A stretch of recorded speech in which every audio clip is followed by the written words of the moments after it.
Olá, internautas, esse é o programa Momento Econômico, um patrocínio da ANEFAC, Associação Nacional dos Executivos de Finanças, Administração e Contabilidade.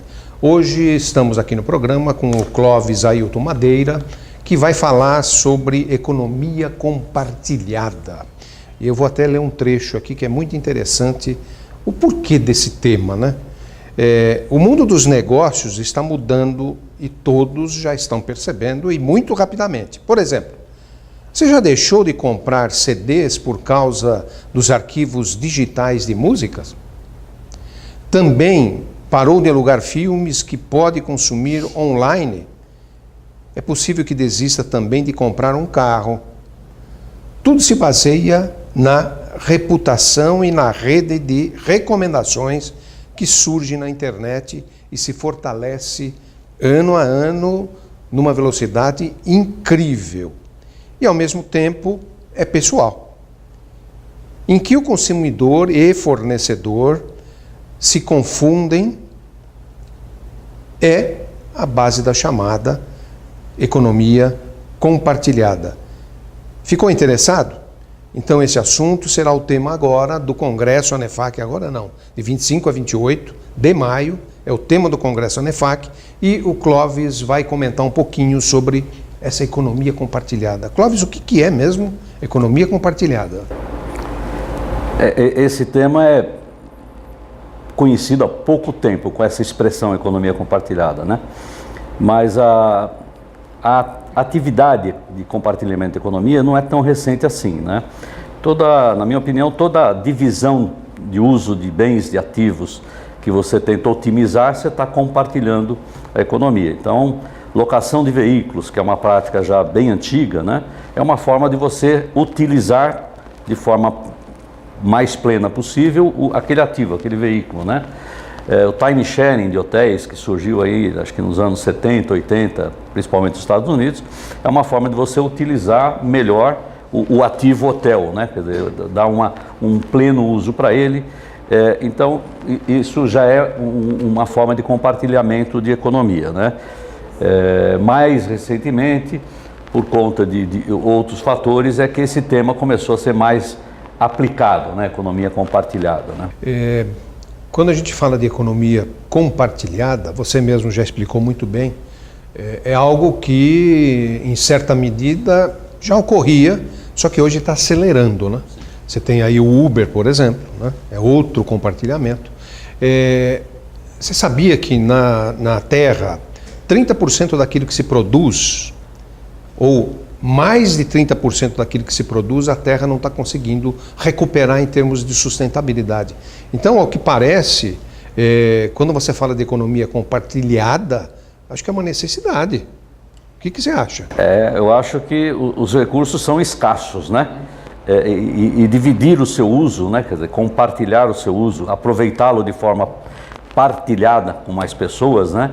É uma maneira de você economizá-los, né? Então, eu acho que todo compartilhamento vem em prol da sustentabilidade, vem em prol de os benefícios colaterais, vamos dizer, né? Não é só aquele aspecto econômico no bolso, né? Você fala, olha, o compartilhamento gera um custo, um gasto menor. Primeiro ponto, visto do lado da economia, né? Mas ele tem outras vantagens, né? Como o uso dos recursos que são escassos de uma maneira mais inteligente, né? Perfeito, Clóvis. Quando você fala de economia compartilhada, na verdade, a economia compartilhada não causa uma disruptura, né? Ao mesmo tempo, você tem muitos negócios que, em função da disruptura, estão mudando da água para o vinho. E tudo isso está acontecendo muito rapidamente. Já se fala, no caso de veículos, tem companhias produtoras de veículos dizendo que 2050 você não vai mais comprar o carro, você vai comprar uma licença de transporte que você pode trocar de carro para ônibus e etc. Como que você vê tudo isso? O mundo muda rapidamente, né? Os últimos 20 ou 30 anos assistiram aí a talvez as maiores mudanças da economia. Muitas profissões desapareceram, um número enorme de outras surgiram, né? Tá certo?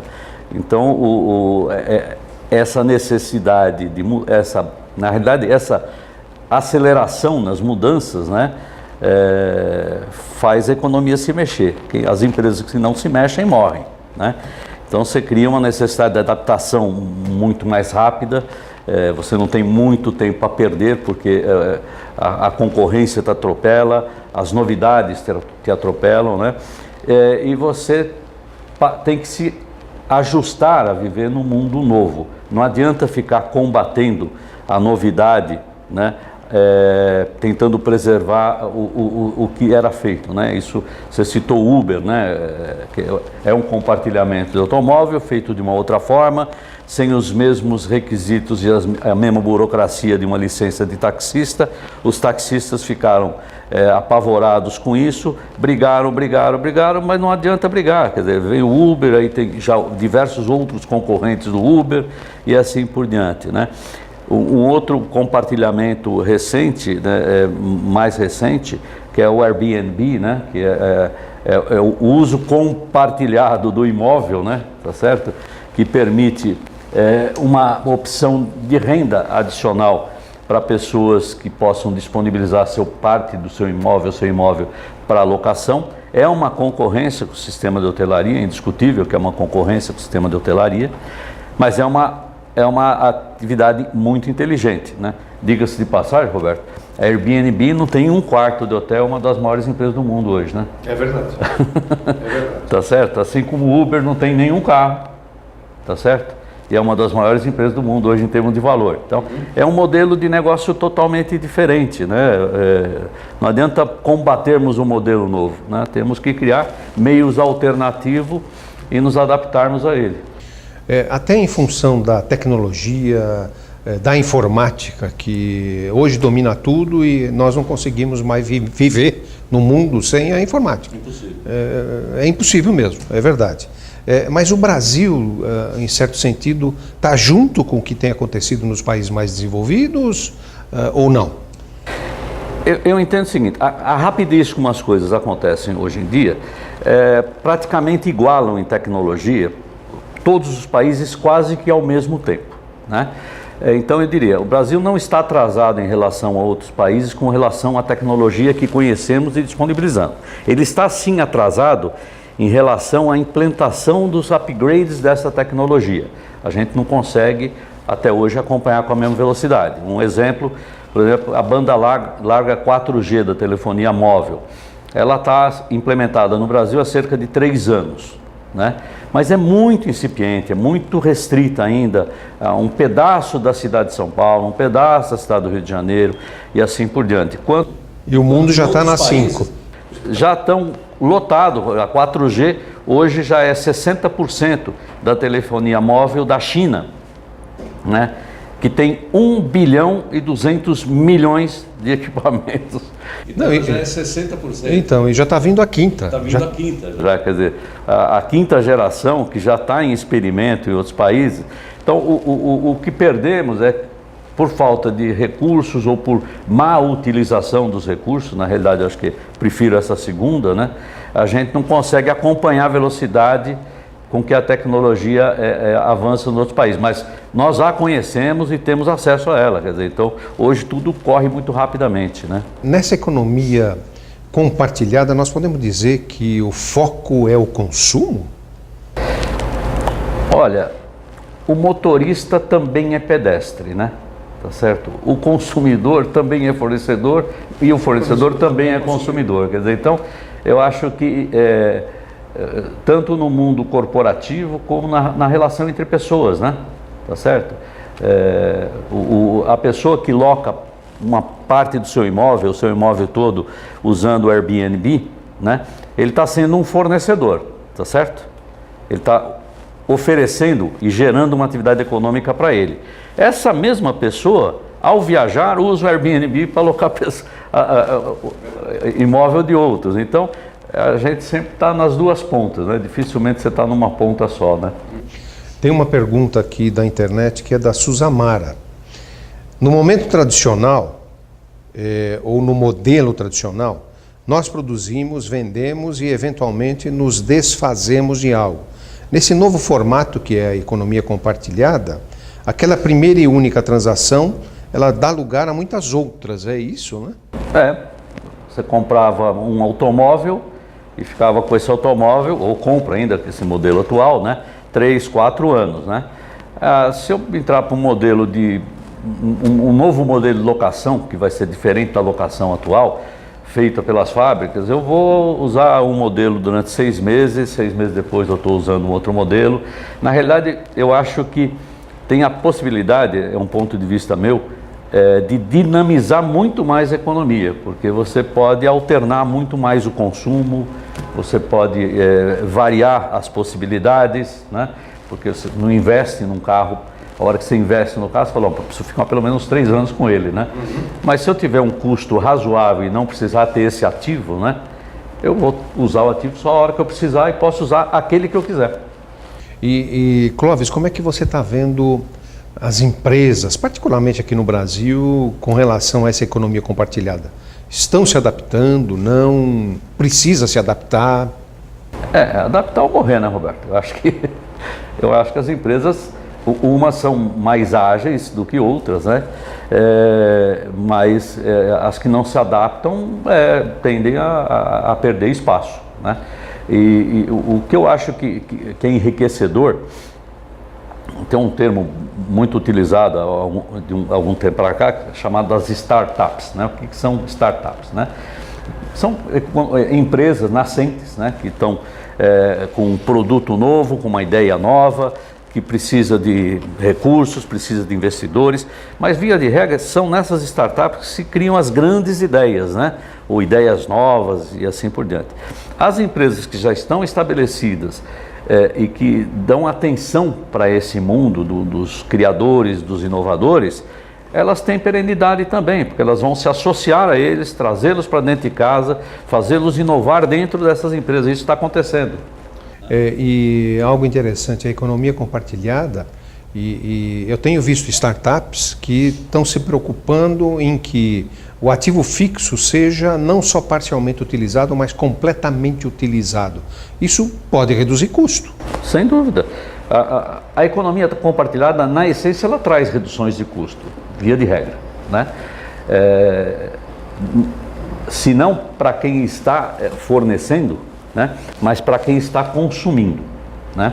Então ela é uma redutora de custo. Por isso que falamos agora há pouco que ela contribui para o aspecto da sustentabilidade, né? Porque o uso pleno dos ativos, né?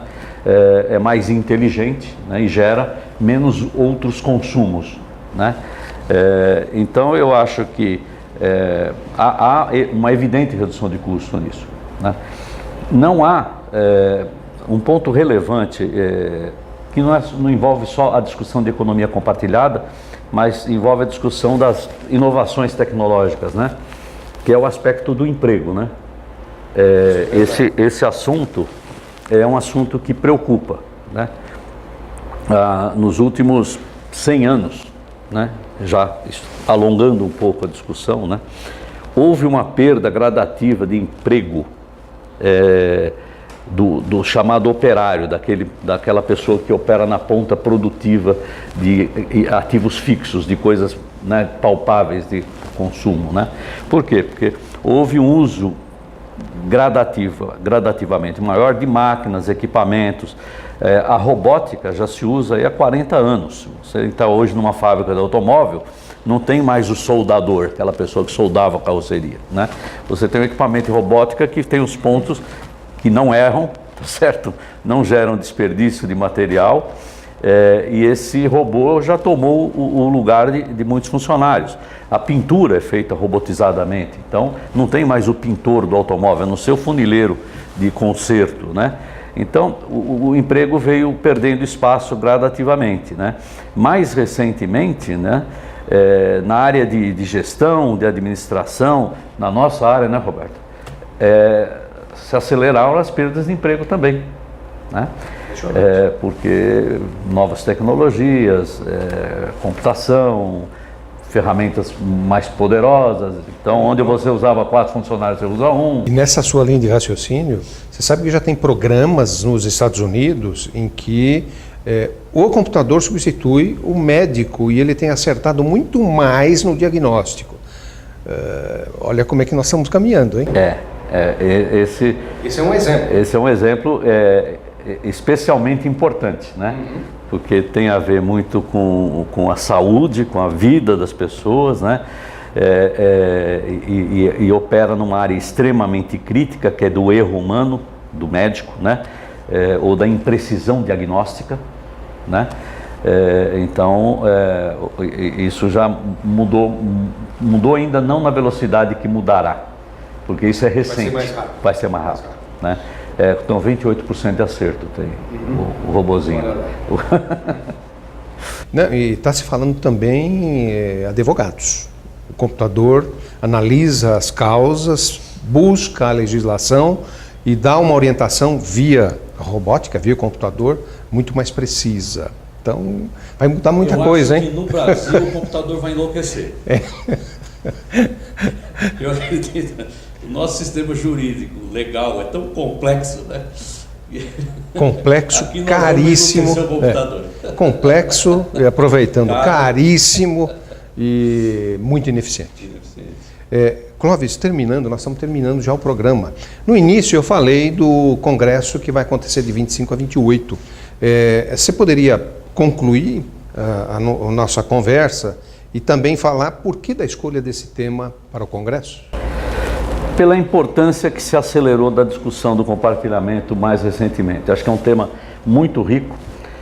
A gente vai procurar no congresso usar e abusar desse tema, que todos os eventos dentro do congresso vão estar relacionados a essa temática, né, de compartilhamento, de novos negócios. O futuro das profissões a gente não falou tanto, né, mas é extremamente relevante, porque antigamente, 20, 30, 40 anos atrás, o menino com 12 anos de idade, 10 anos de idade, papai, o que você vai fazer e tal? Vou fazer engenharia, administração, medicina, direito, tal. Hoje essas áreas ainda são procuradas, mas você tem tantas outras ligadas às novidades que apareceram, né, que a gente é incapaz de imaginar quais as profissões nós teremos daqui a 10 anos, né? Então vai haver uma mudança realmente no futuro das profissões. Em relação ao futuro das profissões de compartilhamento, a gente vai ter no congresso também um evento interessante. A gente tem uma atividade que é uma simulação, é um case simulado, é uma atividade interativa, né? E isso normalmente atrai muitas pessoas. E a gente vai colocar um tema ligado a esse assunto no congresso, com o detalhe que ele é para ser debatido não só pelos congressistas, mas pelos acompanhantes. Essas mesas de debate tem os filhos, maridos acompanhantes, as esposas acompanhantes, que é um tema de interesse geral, né? Vai afetar todo mundo. Clóvis, muito obrigado. A ANEFAC agradece. Internautas, um grande abraço. Visite o nosso site e veja as nossas realizações. www.anefac.com.br. Um abraço.